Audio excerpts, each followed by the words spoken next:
ये आप देख रहे हैं कि सड़क के किनारे सड़क पर एक कछुआ जो है वो हमें मिला है।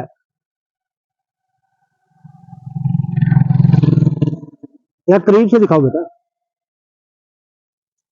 ये सड़क के किनारे एक कछुआ हमें मिला है।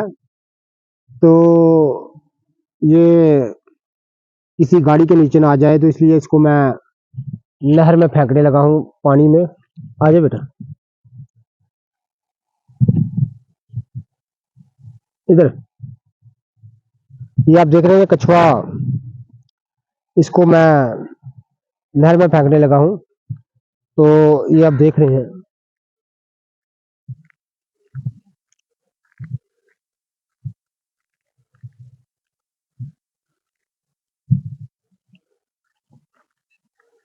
क्या बात है, क्या बात है, क्या बात है। ये मुझे एक सड़क के किनारे से मिला, आप देख रहे हैं। इसको अब मैं पानी में फेंकने लगा हूँ, ये आप देख रहे हैं। चलो भाई।